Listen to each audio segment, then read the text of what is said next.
ਸਾਰਿਆਂ ਨੂੰ ਸਤਿ ਸ਼੍ਰੀ ਅਕਾਲ। ਮੇਰਾ ਨਾਮ ਰਾਜਵੀਰ ਕੌਰ ਹੈ। ਮੈਂ ਬਾਬਾ ਨਾਮਦੇਵ ਸਰਕਾਰੀ ਸੀਨੀਅਰ ਸੈਕੰਡਰੀ ਸਕੂਲ ਘੁਮਾਣ ਜ਼ਿਲ੍ਹਾ ਗੁਰਦਾਸਪੁਰ ਵਿਖੇ ਬਤੌਰ ਪੰਜਾਬੀ ਅਧਿਆਪਿਕਾ ਸੇਵਾ ਨਿਭਾ ਰਹੀ ਹਾਂ। ਸਾਡਾ ਅੱਜ ਦਾ ਵਿਸ਼ਾ ਹੈ ਪੰਜਾਬੀ ਵਿਆਕਰਣ।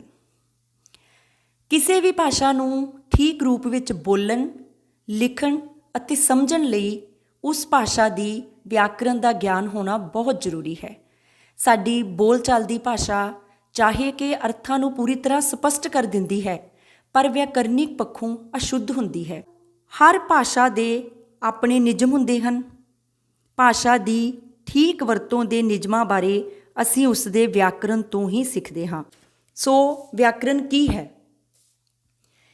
ਭਾਸ਼ਾ ਦੀ ਸ਼ੁੱਧ ਵਰਤੋਂ ਲਈ ਬਣਾਏ ਹੋਏ ਨਿਯਮ ਵਿਆਕਰਣ ਅਖਵਾਉਂਦੇ ਹਨ। ਸੋ ਵਿਆਕਰਣ ਕੀ ਹੈ?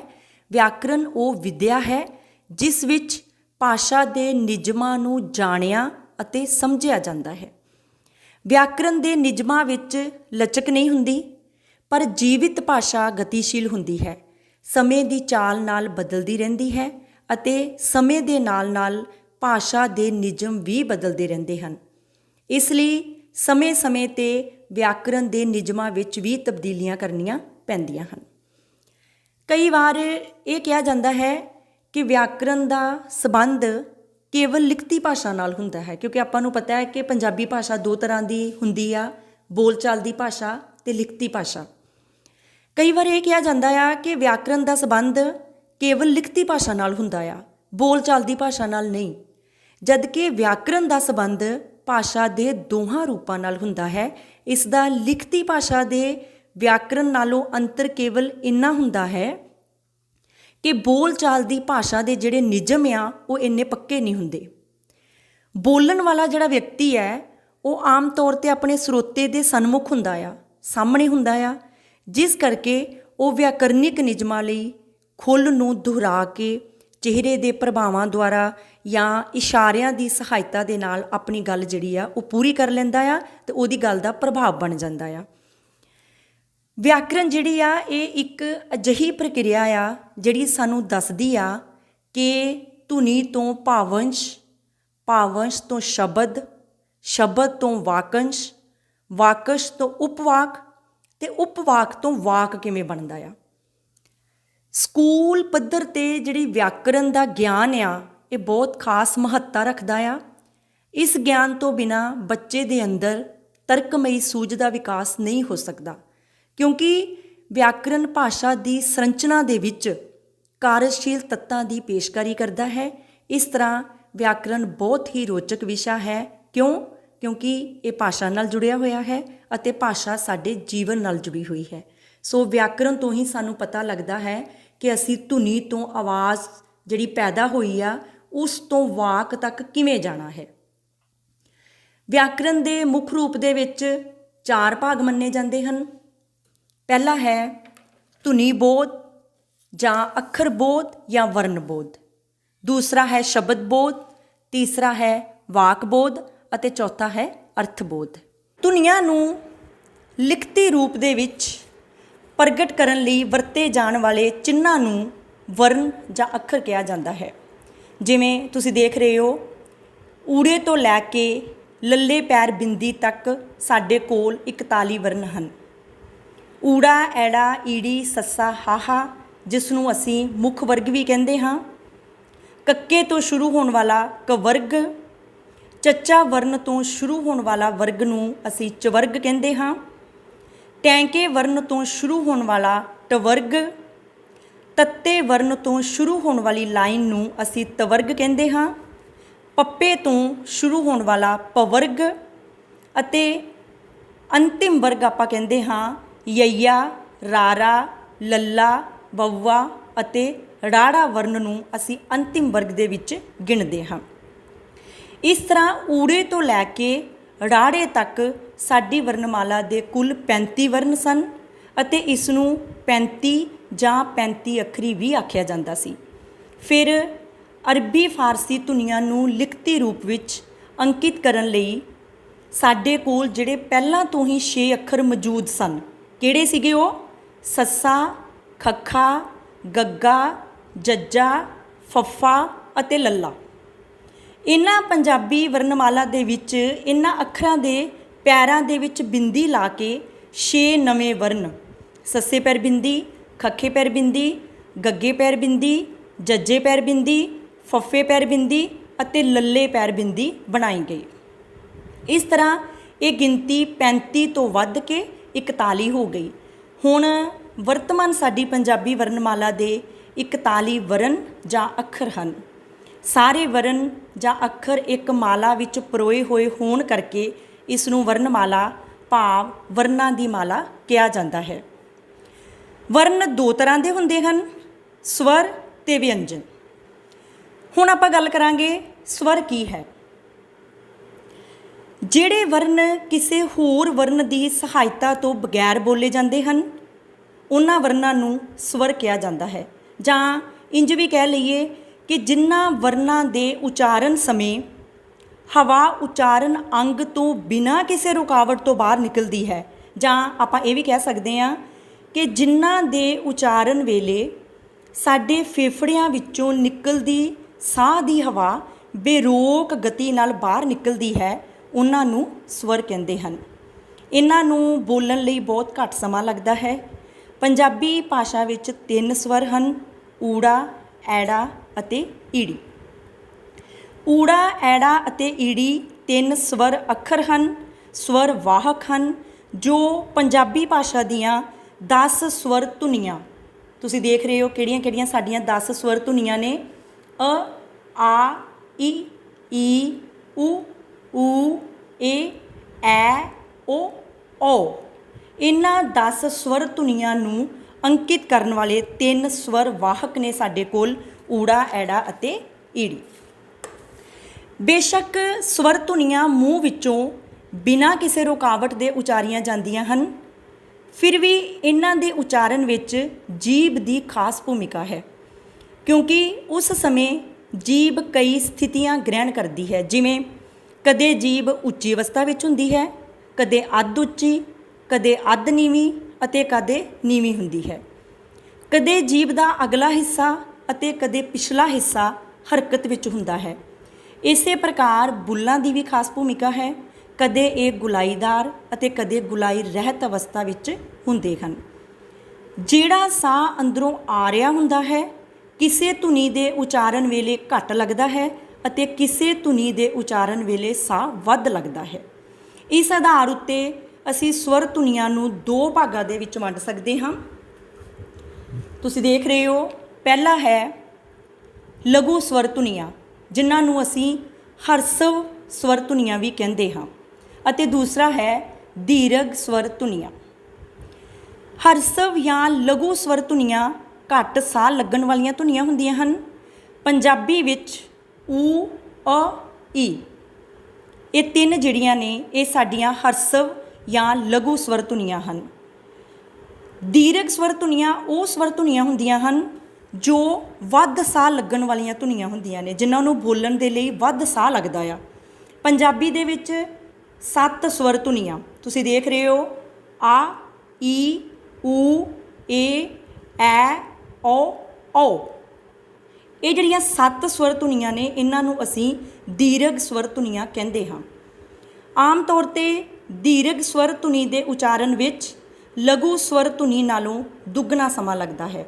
ਸੋ ਇਸ ਤਰ੍ਹਾਂ ਸਾਡੀਆਂ 10 ਸਵਰ ਧੁਨੀਆਂ ਦੇ ਵਿੱਚੋਂ 3 ਲਘੂ ਅਤੇ 7 ਦੀਰਘ ਸਵਰ ਧੁਨੀਆਂ ਹਨ। ਹੁਣ ਆਪਾਂ ਗੱਲ ਕਰਾਂਗੇ ਵਿਅੰਜਨ ਬਾਰੇ।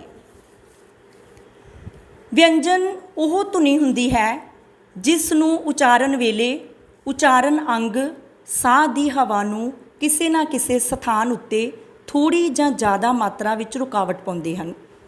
ਸਾਹ ਦੀ ਹਵਾ ਨੂੰ 2 ਉਚਾਰਨ ਅੰਗ ਰੋਕਦੇ ਹਨ। ਇਹਨਾਂ ਵਿੱਚੋਂ ਇੱਕ ਹੈ ਚੁਸਤ ਅਤੇ ਦੂਜਾ ਹੈ ਸੁਸਤ। ਸੁਸਤ ਉਚਾਰਨ ਅੰਗ ਹੁੰਦੇ ਹਨ ਸਾਡੇ ਮੂੰਹ ਦਾ ਉੱਪਰਲਾ ਚਬਾੜਾ ਅਤੇ ਉੱਪਰਲਾ ਬੁੱਲ। ਸਾਡੇ ਮੂੰਹ ਦੇ ਉੱਪਰਲੇ ਚਬਾੜੇ ਅਤੇ ਉੱਪਰਲੇ ਬੁੱਲ ਨੂੰ ਸੁਸਤ ਉਚਾਰਨ ਅੰਗ ਕਹਿੰਦੇ ਹਨ। ਚੁਸਤ ਉਚਾਰਨ ਅੰਗ ਹੁੰਦੇ ਹਨ ਸਾਡੀ ਜੀਭ ਅਤੇ ਹੇਠਲਾ ਬੁੱਲ। ਇਹ ਦੋਨੋਂ ਜਿਹੜੇ ਨੇ ਇਹ ਚੁਸਤ ਉਚਾਰਨ ਅੰਗ ਵਿੱਚ ਆਉਂਦੇ ਹਨ। ਉਚਾਰਨ ਅੰਗ ਵਿਅੰਜਨ ਧੁਨੀਆਂ ਦੇ ਉਚਾਰਨ ਵਿੱਚ ਸਹਾਇਤਾ ਕਰਦੇ ਹਨ। ਜੀਭ ਕਦੇ ਕੋਮਲ ਤਾਲੂ ਨੂੰ ਛੂੰਹਦੀ ਹੈ, ਕਦੇ ਕਠੋਰ ਤਾਲੂ ਨੂੰ ਛੂੰਹਦੀ ਹੈ ਅਤੇ ਕਦੇ ਉਲਟੀ ਹੋ ਕੇ ਸਿੱਧੀ ਹੁੰਦੀ ਹੈ। ਕਿਵੇਂ? ਇਸ ਨੂੰ ਅਸੀਂ ਇਸ ਸਲਾਈਡ ਦੀ ਮਦਦ ਦੇ ਨਾਲ ਸਮਝਾਂਗੇ। ਪਹਿਲਾ ਹੈ ਕੰਠੀ ਵਿਅੰਜਨ ਧੁਨੀਆਂ। ਕੱਕਾ, ਖੱਖਾ, ਗੱਗਾ, ਘੱਗਾ, ੰਗਾ। ਇਹਨਾਂ ਵਿਅੰਜਨ ਧੁਨੀਆਂ ਦੇ ਉਚਾਰਨ ਵੇਲੇ ਜੀਭ ਕੋਮਲ ਤਾਲੂ ਨੂੰ ਛੂੰਹਦੀ ਹੈ। ਦੂਜਾ ਹੈ ਤਾਲਵੀ ਵਿਅੰਜਨ ਧੁਨੀਆਂ। ਚੱਚਾ, ਛੱਛਾ, ਜੱਜਾ, ਝਿੱਜਾ, ঞ, ਸੱਸੇ ਪੈਰ ਬਿੰਦੀ ਅਤੇ ਯਈਆ। ਇਹਨਾਂ ਦੇ ਉਚਾਰਨ ਸਮੇਂ ਜੀਭ ਕਠੋਰ ਤਾਲੂ ਨੂੰ ਛੂੰਹਦੀ ਹੈ ਅਤੇ ਇਹਨਾਂ ਨੂੰ ਅਸੀਂ ਤਾਲਵੀ ਵਿਅੰਜਨ ਧੁਨੀਆਂ ਕਹਿੰਦੇ ਹਾਂ। ਇਸ ਤੋਂ ਅੱਗੇ ਹੈ ਉਲਟ ਜੀਭੀ ਵਿਅੰਜਨ ਧੁਨੀਆਂ। ਟੈਂਕਾ, ਠੱਠਾ, ਡੱਡਾ, ਢੱਡਾ, ਨਾਣਾ, ਲੱਲੇ ਪੈਰ ਬਿੰਦੀ ਅਤੇ ੜਾੜਾ। ਇਹਨਾਂ ਵਿਅੰਜਨ ਧੁਨੀਆਂ ਨੂੰ ਉਲਟ ਜੀਭੀ ਕਹਿੰਦੇ ਹਨ। ਕਿਉਂ ਉਲਟ ਜੀਭੀ ਕਹਿੰਦੇ ਹਨ? ਕਿਉਂਕਿ ਬੋਲਣ ਸਮੇਂ ਜੀਭ ਉਲਟੀ ਹੋ ਕੇ ਸਿੱਧੀ ਹੁੰਦੀ ਹੈ। ਬੋਲ ਕੇ ਦੇਖ ਲਓ। ਟੈਂਕਾ, ਠੱਠਾ, ਡੱਡਾ, ਢੱਡਾ, ਨਾਣਾ, ਲੱਲੇ ਪੈਰ ਬਿੰਦੀ ਅਤੇ ੜਾੜਾ। ਅੱਗੇ ਹੈ ਦੰਤੀ ਵਿਅੰਜਨ ਧੁਨੀਆਂ। ਦੰਤੀ ਵਿਅੰਜਨ ਧੁਨੀਆਂ ਉਹ ਵਿਅੰਜਨ ਧੁਨੀਆਂ ਹੁੰਦੀਆਂ ਨੇ ਜਿਨ੍ਹਾਂ ਦੇ ਉਚਾਰਨ ਸਮੇਂ ਜੀਭ ਜਿਹੜੀ ਆ ਉਹ ਦੰਦਾਂ ਦੇ ਅੰਦਰਲੇ ਪਾਸੇ ਨੂੰ ਛੂੰਹਦੀ ਹੈ।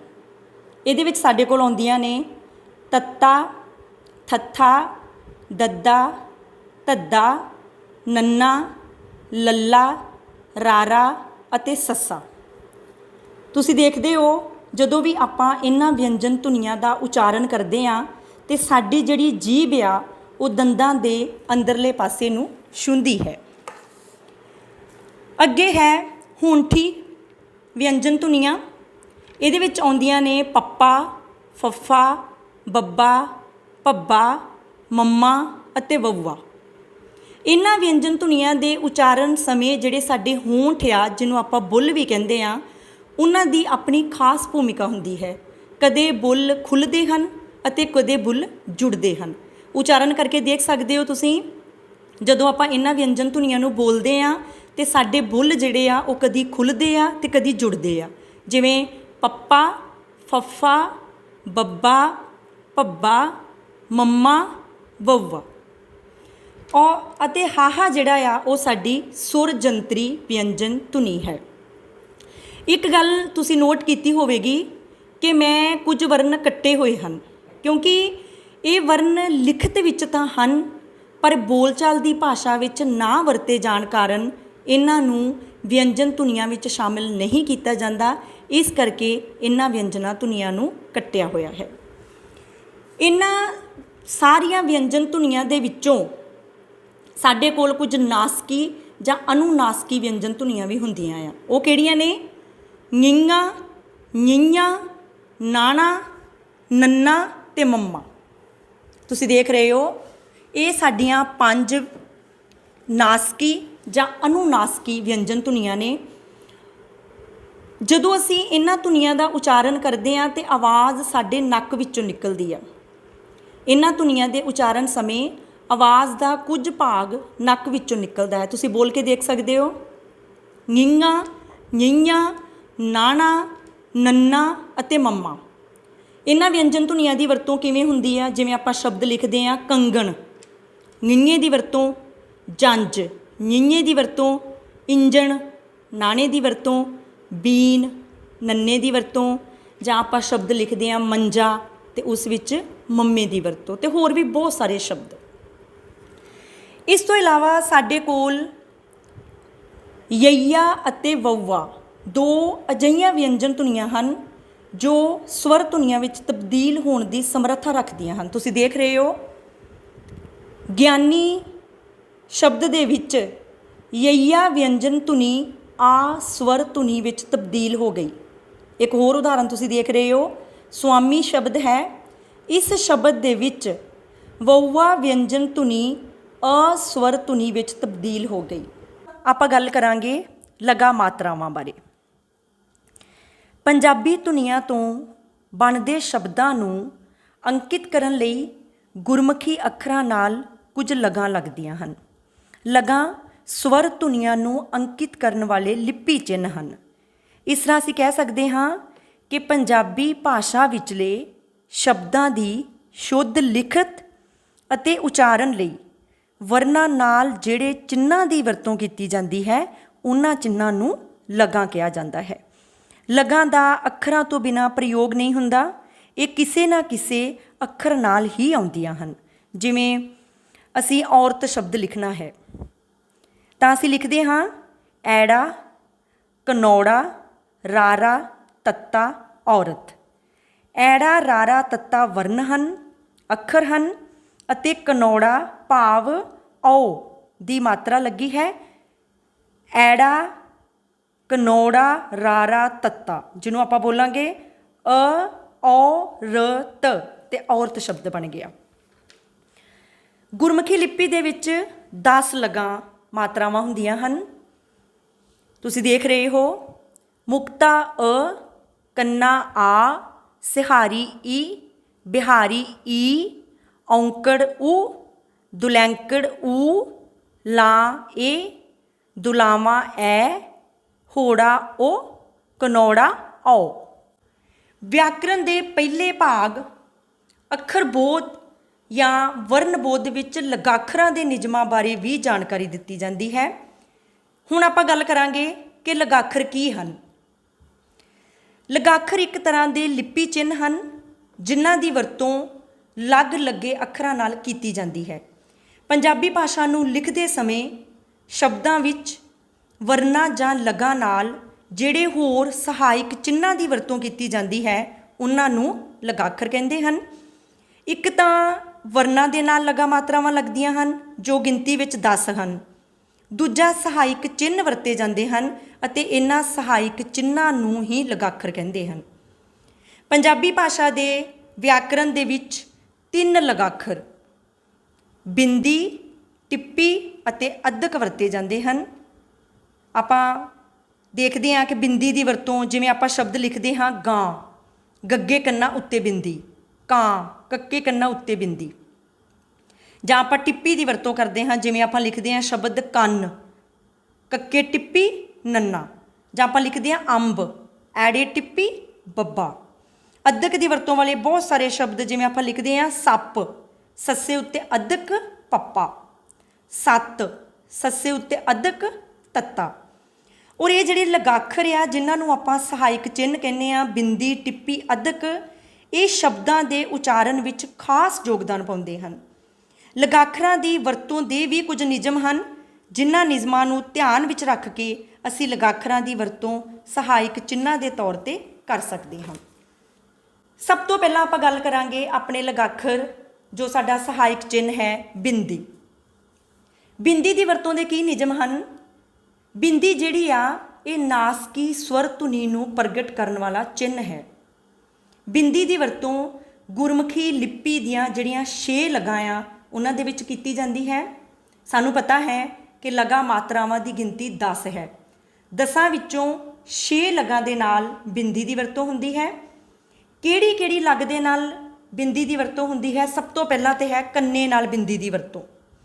ਜਿਵੇਂ ਮੈਂ ਪਹਿਲਾਂ ਵੀ ਦੱਸਿਆ ਹੈ ਆਪਾਂ ਸ਼ਬਦ ਲਿਖਦੇ ਹਾਂ ਗਾਂ, ਗੱਗੇ ਕੰਨਾਂ ਉੱਤੇ ਬਿੰਦੀ, ਕਾਂ, ਕੱਕੇ ਕੰਨਾਂ ਉੱਤੇ ਬਿੰਦੀ, ਛਾਂ, ਸ਼ੀਸ਼ੇ ਕੰਨਾਂ ਉੱਤੇ ਬਿੰਦੀ।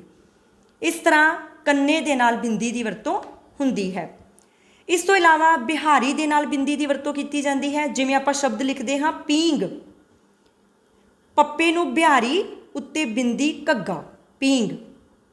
ਲਾਂ ਦੇ ਨਾਲ ਬਿੰਦੀ ਦੀ ਵਰਤੋਂ ਕੀਤੀ ਜਾਂਦੀ ਹੈ। ਜਿਵੇਂ ਆਪਾਂ ਲਿਖਦੇ ਹਾਂ ਗੇਂਦ, ਗੱਗੇ ਲਾਂ ਉੱਤੇ ਬਿੰਦੀ ਦੱਦਾ, ਗੇਂਦ। ਦੁਲਾਵਾਂ ਦੇ ਨਾਲ ਬਿੰਦੀ ਦੀ ਵਰਤੋਂ ਕੀਤੀ ਜਾਂਦੀ ਹੈ। ਆਪਾਂ ਲਿਖਦੇ ਹਾਂ ਪੈਂਦਾ, ਪੱਪੇ ਦਲਾਵਾਂ ਉੱਤੇ ਬਿੰਦੀ ਦੱਦੇ ਕਰਨਾ। ਹੋੜੇ ਦੇ ਨਾਲ ਬਿੰਦੀ ਦੀ ਵਰਤੋਂ ਕੀਤੀ ਜਾਂਦੀ ਹੈ। ਜਿਵੇਂ ਬਹੁਤ ਸਾਰੇ ਸ਼ਬਦ ਆ ਆਪਾਂ ਲਿਖਦੇ ਹਾਂ ਰੋਂਦਾ, ਰਾਰੇ ਹੋੜਾ ਉੱਤੇ ਬਿੰਦੀ ਦੱਦੇ ਕਰਨਾ, ਰੋਂਦਾ। ਕਨੌੜੇ ਦੇ ਨਾਲ ਬਿੰਦੀ ਦੀ ਵਰਤੋਂ ਕੀਤੀ ਜਾਂਦੀ ਹੈ। ਆਪਾਂ ਲਿਖਦੇ ਹਾਂ ਸੌਂਦਾ, ਸੱਸੇ ਕਨੌੜਾ ਉੱਤੇ ਬਿੰਦੀ ਦੱਦੇ ਕਰਨਾ। ਇਸ ਤਰ੍ਹਾਂ ਕੰਨੇ, ਬਿਹਾਰੀ, ਲਾਂ, ਦੁਲਾਵਾਂ, ਹੋੜੇ ਅਤੇ ਕਨੌੜੇ ਦੇ ਨਾਲ ਬਿੰਦੀ ਦੀ ਵਰਤੋਂ ਕੀਤੀ ਜਾਂਦੀ ਹੈ।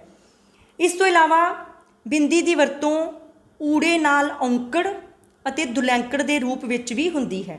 ਜਿਵੇਂ ਊੜੇ ਨਾਲ ਔਂਕੜ ਦੇ ਰੂਪ ਵਿੱਚ ਆਪਾਂ ਲਿਖਦੇ ਹਾਂ ਉਂਝ, ਊੜੇ ਔਂਕੜ ਉੱਪਰ ਬਿੰਦੀ ਜੱਜਾ। ਊੜੇ ਨਾਲ ਦੁਲੈਂਕੜ ਦੇ ਰੂਪ ਵਿੱਚ ਜਿਵੇਂ ਆਪਾਂ ਸ਼ਬਦ ਲਿਖਣਾ ਹੈ ਸਿਊਣ, ਸੱਸੇ ਸਿਹਾਰੀ, ਊੜੇ ਦਲੈਂਕੜ ਉੱਪਰ ਬਿੰਦੀ ਨਾਣਾ। ਸੋ ਇਹ ਸੀ ਬਿੰਦੀ ਦੀ ਵਰਤੋਂ ਦੇ ਨਿਯਮ। ਹੁਣ ਆਪਾਂ ਗੱਲ ਕਰਾਂਗੇ, ਸਾਡਾ ਅਗਲਾ ਲਗਾਖਰ ਹੈ ਟਿੱਪੀ। ਟਿੱਪੀ ਵੀ ਨਾਸਕੀ ਸਵਰ ਧੁਨੀ ਨੂੰ ਪ੍ਰਗਟ ਕਰਨ ਵਾਲਾ ਚਿੰਨ੍ਹ ਹੈ। ਟਿੱਪੀ ਦੀ ਵਰਤੋਂ ਗੁਰਮੁਖੀ ਲਿਪੀ ਦੀਆਂ 4 ਲਗਾ ਮਾਤਰਾਵਾਂ ਮੁਕਤਾ, ਸਿਹਾਰੀ, ਔਂਕੜ ਅਤੇ ਦੁਲੈਂਕੜ ਦੇ ਨਾਲ ਹੁੰਦੀ ਹੈ। ਦੇਖਦੇ ਹਾਂ ਕਿਵੇਂ।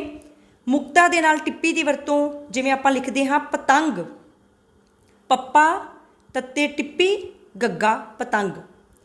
ਆਪਾਂ ਲਿਖਦੇ ਹਾਂ ਅੰਬ, ਐੜੇ ਟਿੱਪੀ ਬੱਬਾ ਅੰਬ। ਕੰਨ, ਕੱਕੇ ਟਿੱਪੀ ਨੰਨਾ ਕੰਨ। ਭਾਵ ਮੁਕਤਾ ਦੇ ਨਾਲ ਟਿੱਪੀ ਦੀ ਵਰਤੋਂ। ਸਿਹਾਰੀ ਦੇ ਨਾਲ ਟਿੱਪੀ ਦੀ ਵਰਤੋਂ ਹੁੰਦੀ ਹੈ। ਜਿਵੇਂ ਆਪਾਂ ਲਿਖਦੇ ਹਾਂ ਪਿੰਡ, ਪੱਪੇ ਸਿਹਾਰੀ ਉੱਪਰ ਟਿੱਪੀ ਡੱਡਾ ਪਿੰਡ।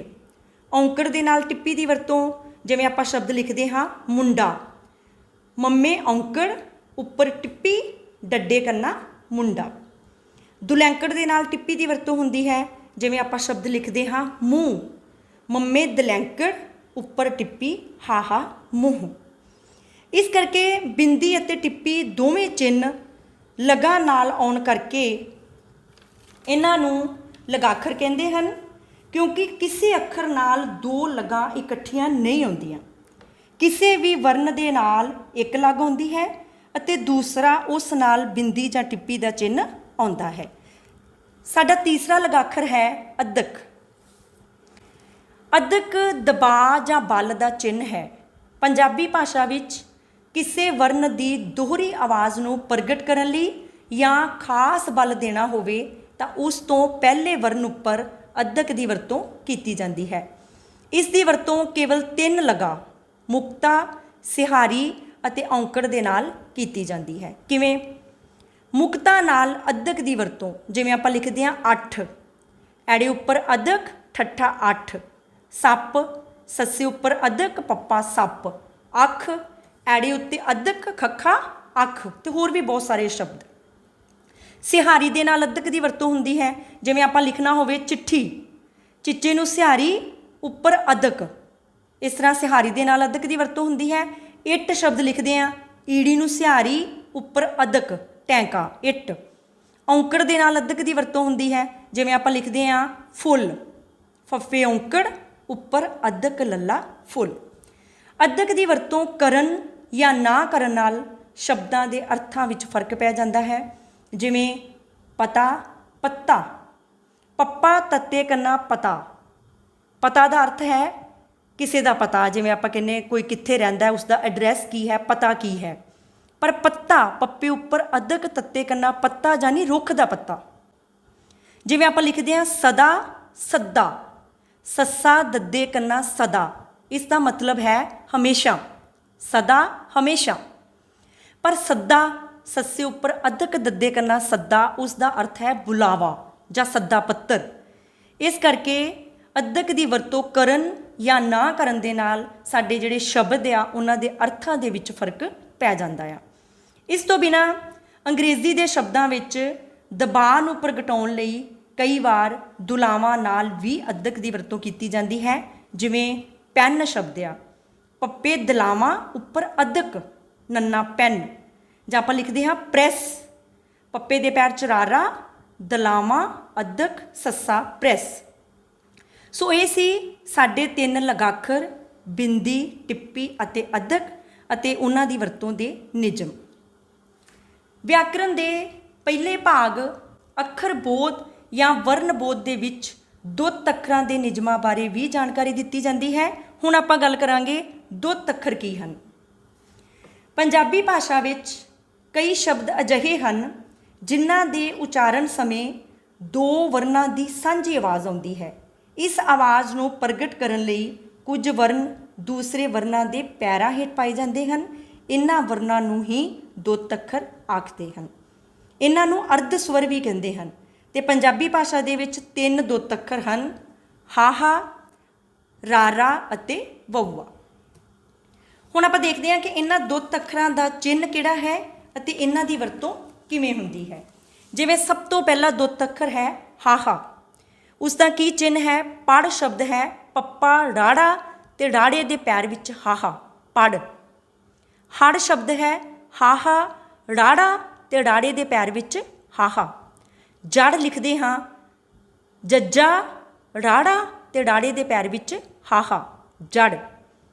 ਅਗਲਾ ਦੁੱਤ ਅੱਖਰ ਹੈ ਰਾਰਾ, ਜਿਵੇਂ ਪ੍ਰਿੰਸੀਪਲ, ਪੱਪੇ ਦੇ ਪੈਰ ਵਿੱਚ ਰਾਰਾ, ਪ੍ਰਕਾਸ਼, ਪੱਪੇ ਦੇ ਪੈਰ ਵਿੱਚ ਰਾਰਾ, ਪ੍ਰਕਾਰ, ਪੱਪੇ ਦੇ ਪੈਰ ਵਿੱਚ ਰਾਰਾ। ਜਾਂ ਹੋਰ ਵੀ ਬਹੁਤ ਸਾਰੇ ਸ਼ਬਦ, ਜਿਵੇਂ ਆਪਾਂ ਲਿਖਦੇ ਹਾਂ ਪ੍ਰੇਮ, ਪੱਪੇ ਦੇ ਪੈਰ ਵਿੱਚ ਰਾਰਾ ਪੈਂਦਾ ਹੈ, ਪ੍ਰੇਤ, ਪੱਪੇ ਦੇ ਪੈਰ ਵਿੱਚ ਰਾਰਾ ਪੈਂਦਾ ਹੈ, ਪ੍ਰਾਰਥਨਾ, ਪੱਪੇ ਦੇ ਪੈਰ ਵਿੱਚ ਰਾਰਾ ਪੈਂਦਾ ਹੈ। ਸਾਡਾ ਅਗਲਾ ਦੁੱਤ ਅੱਖਰ ਹੈ ਵਊਆ। ਵਊਏ ਦੀ ਵਰਤੋਂ ਦੇਖੋ, ਆਪਾਂ ਲਿਖਿਆ ਸਵਰ, ਸੱਸੇ ਦੇ ਪੈਰ ਵਿੱਚ ਵਊਆ। ਸਵੈ ਜੀਵਨੀ, ਸਵੈ ਜੀਵਨੀ ਤੁਹਾਨੂੰ ਪਤਾ ਕੀ ਹੁੰਦੀ ਹੈ? ਸਵੈ ਜੀਵਨੀ ਜੋ ਕਿਸੇ ਨੇ ਆਪ ਆਪਣੇ ਬਾਰੇ ਲਿਖੀ ਹੁੰਦੀ ਹੈ, ਇਸ ਨੂੰ ਅਸੀਂ ਆਤਮ ਕਥਾ ਵੀ ਕਹਿੰਦੇ ਹਾਂ। ਤੇ ਸਵੈ ਦੇ ਵਿੱਚ ਸੱਸੇ ਦੇ ਪੈਰ ਵਿੱਚ ਵਊਆ। ਸਵੈ ਮਾਣ, ਸਵੈ ਸੱਸੇ ਦੇ ਪੈਰ ਵਿੱਚ ਵਊਆ। ਇਹ ਸੀ ਸਾਡੇ ਦੁੱਤ ਅੱਖਰ ਜੋ ਗਿਣਤੀ ਵਿੱਚ 3 ਹਨ। ਦੁੱਤ ਅੱਖਰ ਨੂੰ ਜੁੜਵੇਂ ਜਾਂ ਸੰਯੁਕਤ ਅੱਖਰ ਵੀ ਕਹਿੰਦੇ ਹਨ।